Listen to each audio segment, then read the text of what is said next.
In today's episode, we will be discussing the case of Holly Jones, a beautiful, young, and vibrant soul whose short life was taken far too soon. Holly Maria Jones was born on September 14, 1992. She was the daughter of Maria Jones and George Stonehouse, and the youngest of 4 children. In 2003, Holly and her family lived in a home in the West End of Toronto, Ontario, Canada. Holly was a kind and lively child. She attended St. Luigi Catholic Elementary School, where she excelled in her studies and was active in sports, being part of the basketball and cross-country team. Holly had a love of music, aspiring to one day become a singer. On May 12, 2003, the day after Mother's Day, the unthinkable happened to this sweet, innocent child, causing a devastating nightmare for Holly and her family. At approximately 6 p.m., Holly set off to walk her friend home after an evening of hanging out at Holly's home. Holly's friend lived 6 blocks away, familiar streets that Holly had walked many times before. Soon after saying goodbye to her friend at her friend's doorstep, Holly was never to be seen again. An hour went by, then 2, then 3, and Holly was nowhere to be seen. Holly's mother grew worried. When Holly failed to arrive back home by 9 p.m., her mother contacted the Toronto Police Services. This would ignite one of Toronto's most heart-wrenching missing child searches. Within hours of police being notified, an Amber Alert was issued, suspecting Holly may have been kidnapped. The next day, on May 13, Maria and George appeared during a press conference pleading for Holly's safe return. Later that day, a man walking his dog stumbled upon something horrifying. 2 black duffel bags had washed up on the shores of Ward Island. The duffel bags contained a human torso, and the other contained limbs. Toronto police were contacted, and an investigation ensued. Hours later, the remains were confirmed to be that of Holly Jones. This missing persons case now became a homicide. On May 14, police sent divers to the area where the duffel bags were found. A memorial site was erected on the front lawn of the Jones Stonehouse residence. Flowers, cards, candles, and stuffed animals were placed by many members of the community.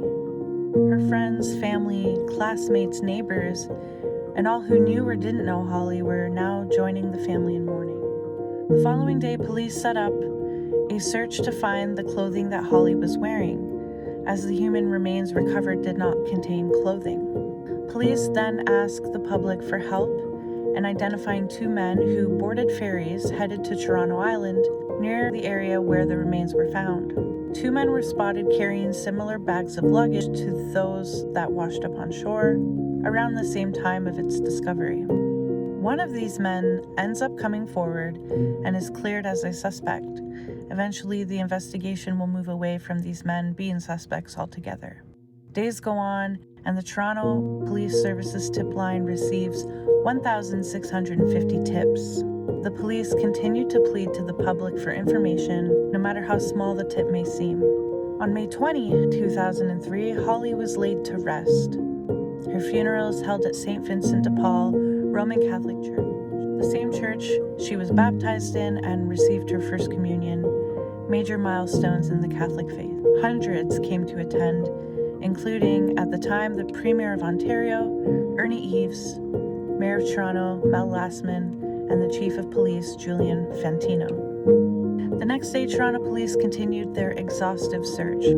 They scour hundreds of bags of garbage and collect DNA samples from residents of Holly's neighborhood. DNA samples were also requested from a concerning number of sex offenders living in the area where Holly lived, and all but one willingly participated. This started to lead investigators in the right direction. The weeks following Holly's death see more attempted kidnapping incidents within Toronto. The police have their plates full, but they are still very desperate and determined to find Holly's killer and keep the children of Toronto safe. The closer and closer police get to the suspect, the more tips, clues, and evidence come out, the more they are led to Holly's neighborhood. This is where they focus their attention to narrow in on the killer.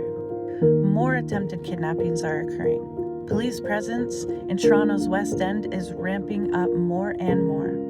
At this time, the Ontario provincial government grants the Toronto Police Service an extra $700,000 to monitor sex offenders in the city. The security minister at the time, Bob Runciman, stated that Holly's murder was the catalyst for these additional resources. So let's go back to the neighborhood-wide collection of DNA samples. Police went door to door, asking neighbors of Holly's family for any information that they may have seen or heard that may be relating to any suspicious activity.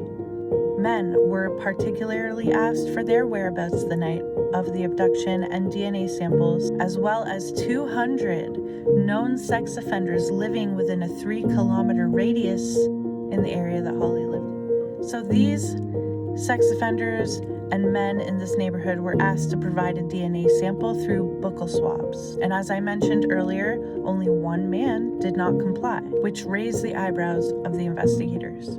Due to his refusal, Toronto police put him under surveillance and eventually were able to obtain a DNA sample from a discarded soda can that was in his trash. When his DNA was a match for the semen found on Holly's remains, police knew they finally found the person that they were looking for.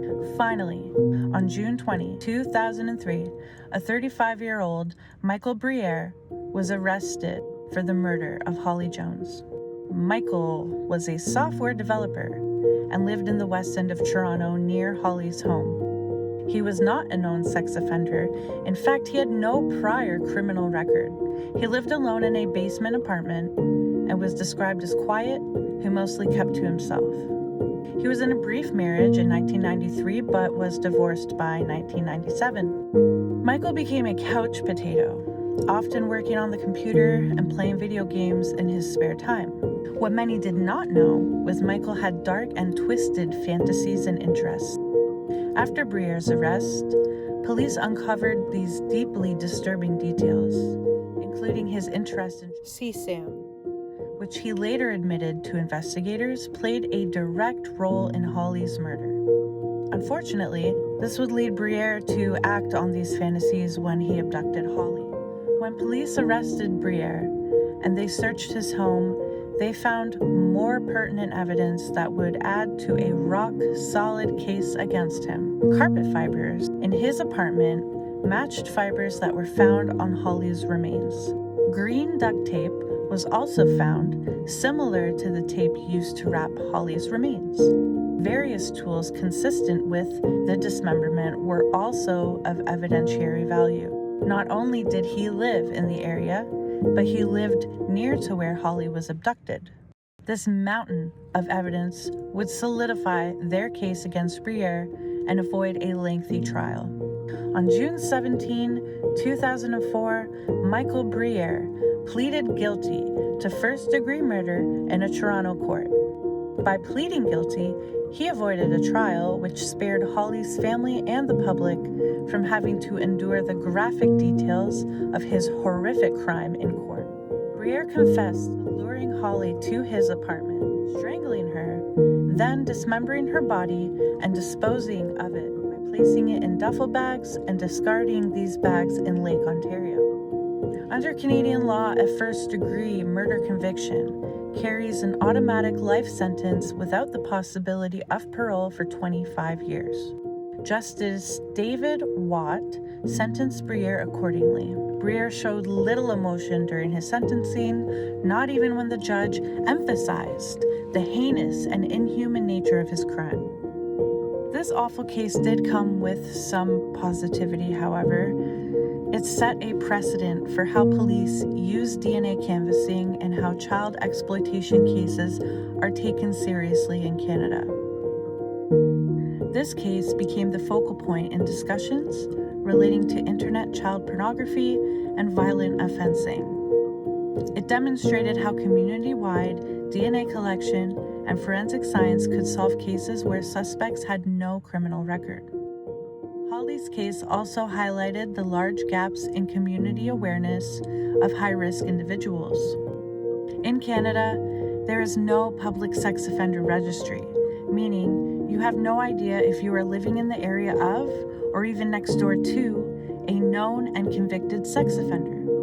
After the murder of Holly Jones, discussions intensified on public notification laws. However, Canada stopped short of adopting a US-style public Megan's Law type of a system. Instead, Ontario enhanced its use of the sex offender registry, giving police better tools for monitoring known offenders. Funding from both the provincial and federal governments led to renewed initiatives on cracking down on online child exploitation, with a task force dedicated to targeting online predators, which we have seen great success in even today. There was a huge expansion of the Canadian Centre for Child Protection and initiatives like cybertip.ca. Holly's case also led to improved safety initiatives for the City of Toronto, with the rise of community watch programs, Safe Walk and Safe Kid programs within Toronto neighborhoods, and improved collaboration between police and schools on child safety education. Though this case did not lead to parole law changes, it did open the discussion of victims' rights in parole hearings, the need for transparent risk assessments of violent offenders, and concerns about the parole system's ability to protect the public. Holly's legacy and memory lives on. The Dovercourt Boys and Girls Club started the annual Butterfly Walk, where the community comes together, crafting paper butterflies, and walks the last route Holly took. 2 murals were created in her honor, as well as a memorial garden where a bench and tree dedicated to Holly were erected. Since 2008, Holly's family hold an annual toy drive, collecting toy donations for children in their community to receive for Christmas. Her community, her family, her friends, her city, they have not forgotten her. Thank you so much for listening to today's case.